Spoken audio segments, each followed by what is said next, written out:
He had an absolutely brilliant presidency. But we're going to do things immediately, within 24 hours. We're going to stop the invasion of our southern and, by the way, our northern border, which is not great either. But we are going to stop immediately.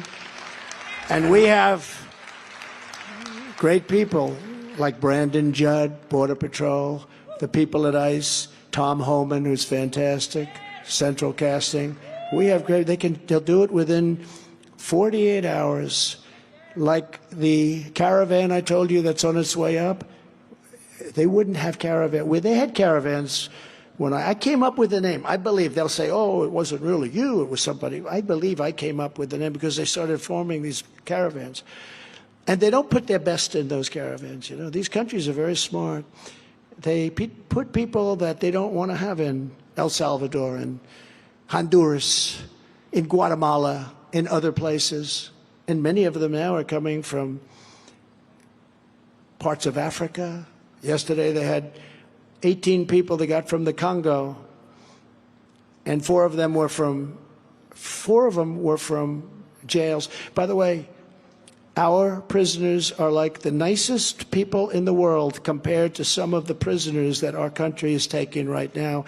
Our prisoners are refined, wonderful people, even if they were murderers, compared to the people that are coming out of some of these cells from MS-13, from South America, from Africa. They're destroying our country. And we have to get them out. We have to get them out, and we have to get them out fast. So, you remember the Trump travel ban. I imposed the Trump travel ban from any terror-plagued country where they hate America. You know, when they're shouting in their country, death to America, typically they're not going to be great citizens. This is typical. Goes back to what we said about common sense. Death to America, death to America. By the way, we'd love to be a citizen. No, thanks. We don't want it. And I took a lot of heat. And then our Supreme Court, you know, we picked 3 justices, great justices, and over 300 federal judges, of which you have a lot of them. You have a lot of them right here in Texas. So that really helped. And by the way, you have a very good attorney general who went through hell. He went through hell. And I was very happy to have helped. I was very happy to have helped, but they shouldn't have done that to him because he's one of the best in the country, and they shouldn't have done that to him. But it's one of those things. But if you hate America, if you want to abolish Israel, if you sympathize with jihadists, then we really don't want you coming into our country. We don't want you coming into our country.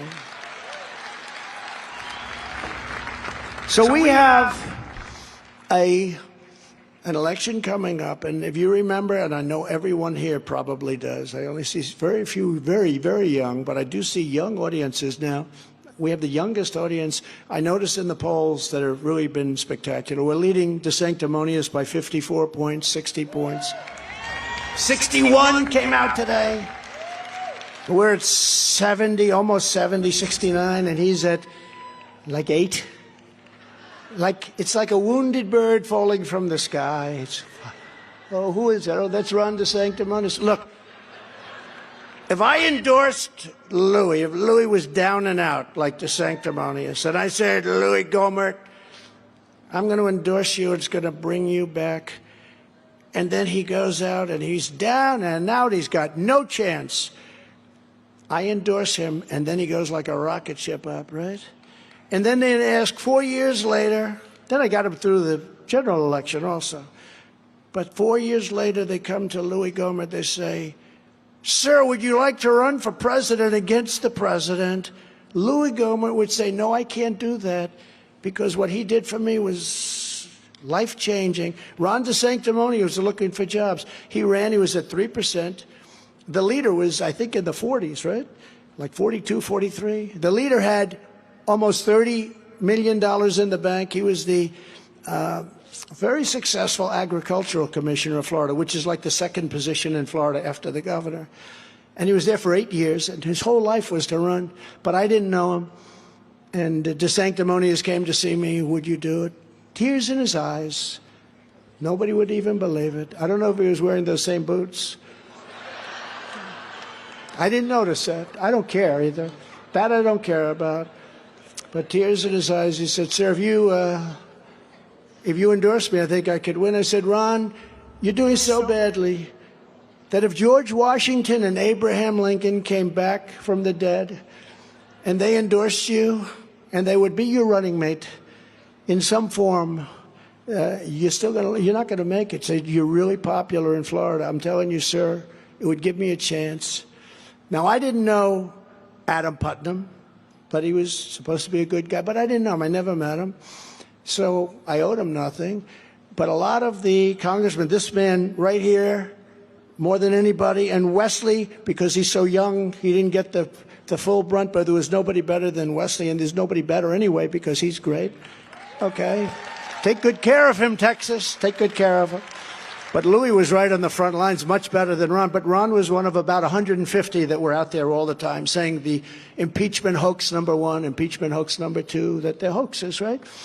And I appreciated that. So I said, all right, Ron, look, we'll do it. It's going to be tough, but we'll do it. And I asked him to write me out what he'd like to say, and he wrote it out. It was terrible. And that we found out. He's got terrible instincts. I mean, he was against Social Security, little things. He was against Social Security. He wanted to raise the age. He was against Medicare. He wanted to cut the hell out of Medicare. I said, these people deserve Medicare. They've been fighting for it. We could do a lot of other things like drill and take in money instead of doing that. But he was against things that were not good and not fair. And what happened is he wins. And then he wins the general. I did 2 or 3 rallies that were massive rallies. I said, you're going to win, Ron, because the man he ran against was the hottest guy in Democrat politics. Let's assume I was the hottest guy in politics because I was president, right? I don't want to be foolish. But no, he was the hottest guy in Democrat politics. They said he'll be president someday. And they didn't know he was a crackhead, so turned out that was revealed about 1.5 years later. But he was hard to beat, and I said, you're going to beat him. After the 2nd or 3rd rally, I said, let me tell you, you're going to win. He said, no, I don't think so. I said, you're going to win. Okay, so he won. That's it. I didn't see him too much. It wasn't like a social friend. I'd help Florida a lot, just like I helped Texas a lot. Every time you had those storms were brutal. We took care of you. We took care of Texas. That was my baby. We took care of Texas. But, they asked him, are you going to run against the president? And he said something that I didn't like. I have no comment. Now, when they say I have no comment, Mario, he's a great businessman, that's not a good sign. Do you agree? He should have said, I would never run against our president. He's done a great job. And I endorse him fully immediately. And in 2028, he'd have a very good chance. But now I don't think he'd have much of a chance because he's been exposed as having no personality. And if a politician doesn't have some personality, you don't need a lot. #1, you need super competence, and you got to be smart as hell. And you got to be able to handle all the bullshit that they give you, including when they make you the political opponent of somebody and they get the Justice Department on you and they said, he spoke badly about the election. The election was rigged. I mean, he spoke, and there's so much evidence. We're going to show you things that nobody believed, but it was a rigged election. But so they asked Ron DeSanctimonious, and he said, I have no comment. And I said, I heard that. I said, play that back. One of the greatest inventions in history, TiVo. Or its alternative, right? There's a few of them. One of the great, better than television itself. Television was useless. You could never play anything back. Right? TiVo. I said, play that sucker back. What did he just say? I have no comment. He said, that means he's going to run against me. This guy, I got him elected. And the word sanctimonious came to me immediately. I said, Ron D. I added D. Ron DeSanctimonious. It came to, like, somebody said your best was Pocahontas when she said she had Indian blood, remember? She had Indian blood. I said, let's call her Pocahontas. That was a good one. We had a lot of good ones. I don't want to go over too many because, a lot of them are now friends of mine, Wesley. I never had one for Wesley. I never had one. They don't want one. Wesley said, he's saying, I don't want. Well, you had one from One of your senators here had a pretty good one, I would say, right? But, you know, but it's called branding, and you brand people. And I said, this means he's going to run. So my people backstage who get paid a fortune, they say, but you can't listen to them all the time. They're professionals. We're running a great campaign. You know, we're getting great credit. They're saying this is the best campaign Trump's ever run. That's pretty good, you know? So they're doing a good job. But my people in the back said, sir, please don't hit him, sir. Why? He's a Republican. I said, I don't care. And we hit him. We just pounded him. And now I think we're going to have to start hitting somebody else because I think Ron looks like he's finished. But it's great disloyalty. And, you know, they said to me, sir, people don't care about loyalty in a politician. They really don't care. It's not a factor that he was totally disloyal to you. I said, I think it is. And you know what? Once I said that, people said, and my people now admit they were wrong, because he fell so fast. I mean, he fell. We were leading by a lot, but now we're really leading by a lot. The only thing that could defeat us now is if we play prevent defense, like in the NFL, right? You know what prevent defense is, right? You're winning, you're stopping the other team, they're not gaining on you at all. You only have to hold them one more time. They have 0 points one more time, and the coach says, let's go prevent. And they lose the game. Touchdown, touchdown, touchdown. We're not going to play prevent defense at all, at all. Because this is make or break. I really believe our country is at, I believe, the lowest point it's ever been. I think when you look at what's happening outside, when you look at all of these big, unbelievable, large groups of people screaming things that you can't believe are being stated inside the bounds of our country. When you look at what's happening, so I said it with 2016.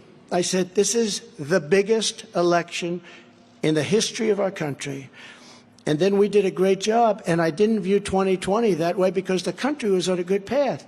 We had the strongest border in history. We had oil going every which direction. We were doing so well. We built the strongest economy in history, and we had no inflation.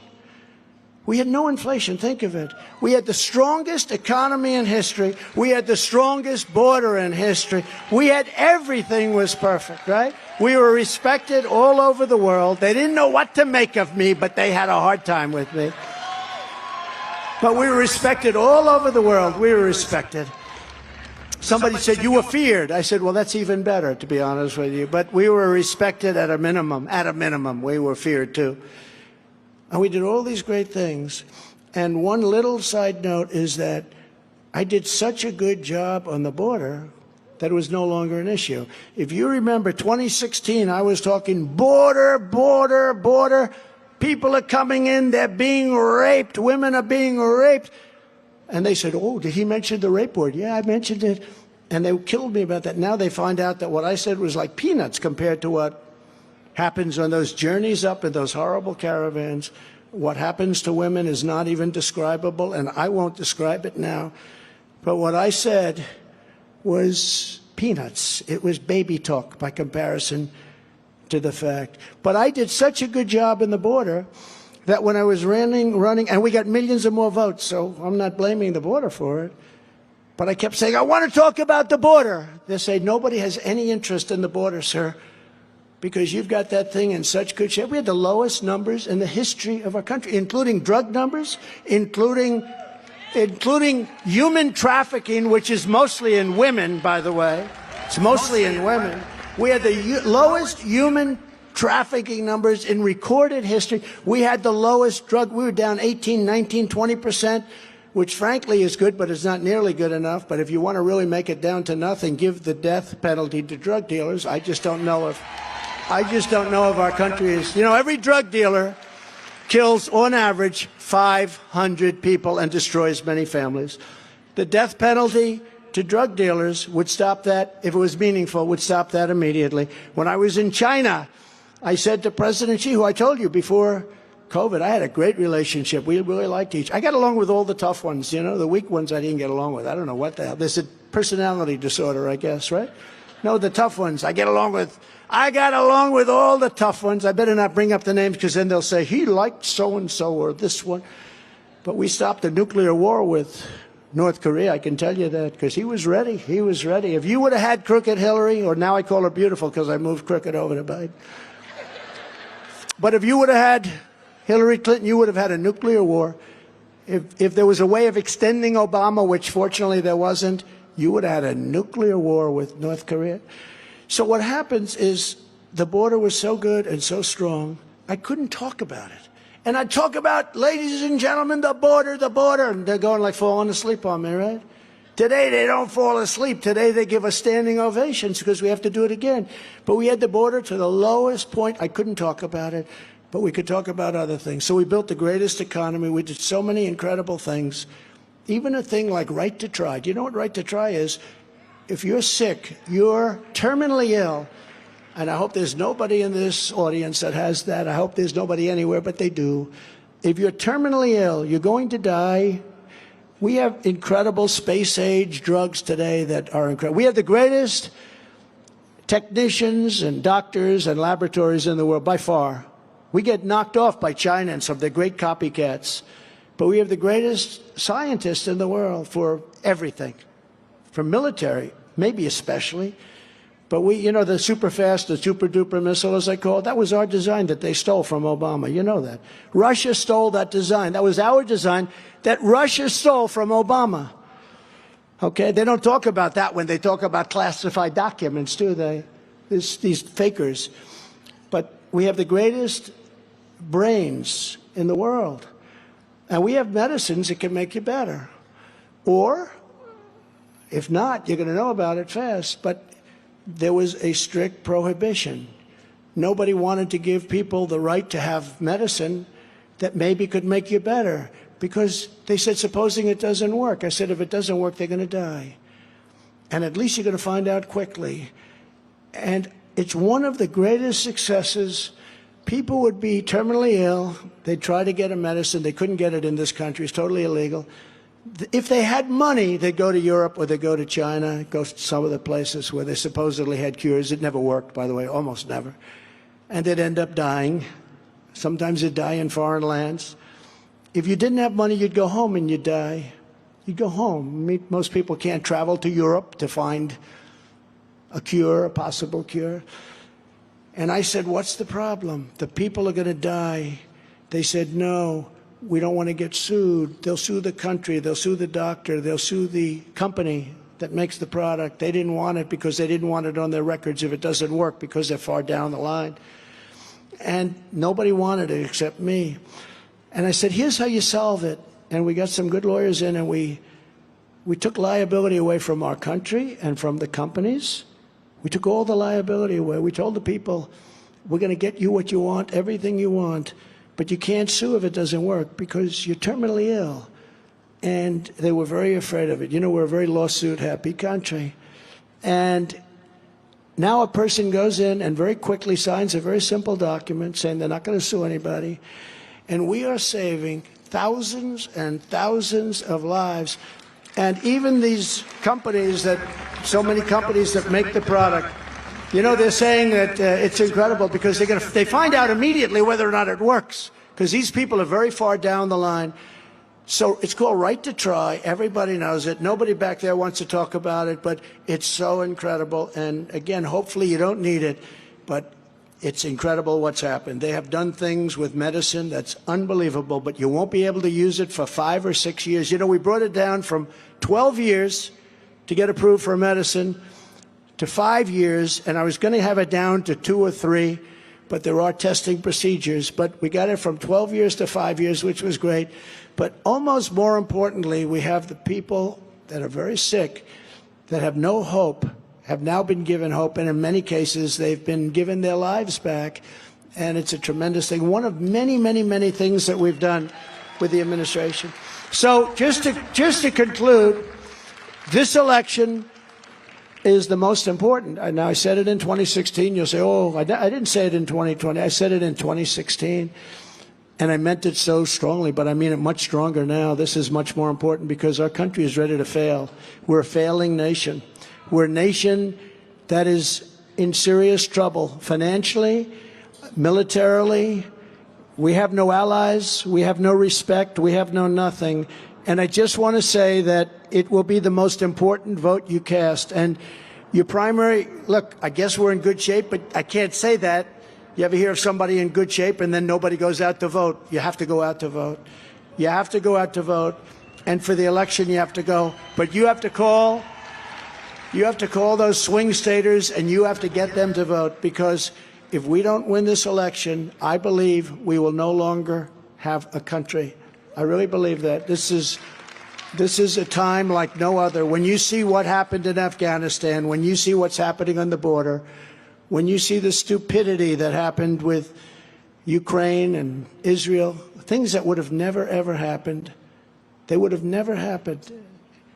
Israel would never have been attacked. You know, when I handed over the reins, Iran was stone cold broke. Did you know that? They were broke. I saw that term. I saw that term a week ago. A commentator said, well, you know, when Trump handed over the reins, Iran couldn't be the big scourge of terror, which they are, because they had no money.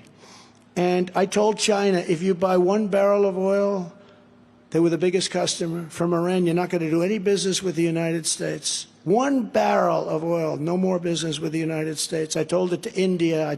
They all said, we're not going to take it. And I said, I'm going to tariff the hell out of your products that come in, if we even accept them, which we're going to try not to. Everybody canceled, and Iran had no money. They were broke. They would have had a deal with me, no nuclear weapon. They would have had a deal with me within 2 weeks after the election. It was easy. And then this total incompetent guy gets in. He immediately takes off all the sanctions. He takes over. And Iran now has much more than $100 billion. They were saying 100. They have much more than that, 100 billion. And it came to 4 when I said the $6 billion is nothing. They made the hostage deal 5 for 5. I said, well, that's better than they usually do, but the 5 for 5. You know, the Russia person that they got, he is the greatest arms dealer in history. You know that, right? He got for the basketball player that refused to stand up for the national anthem. They got the greatest arms dealer of all time. They call him the Merchant of Death. That's who we gave up. And so that's a tough trade. For me, that's a tough trade. But, you know, we gave 5 for 5, and then they said, let me give you the bad news, sir. What's the bad news? They also get $6 billion. $6 billion! I said, what that means is that they're going to go around capturing people all over the place, because I would never. I got 58 people back, and we never paid a dime. We never paid a dime. And from rough countries, including 5 from North Korea. You think that was easy? We never paid a dime. We never gave them anything. So it's the most important election of your lives, and I love your state. I'll always take care of your state. Go out and vote, and we're going to make America great again. We're going to make it greater than ever before. Thank you very much.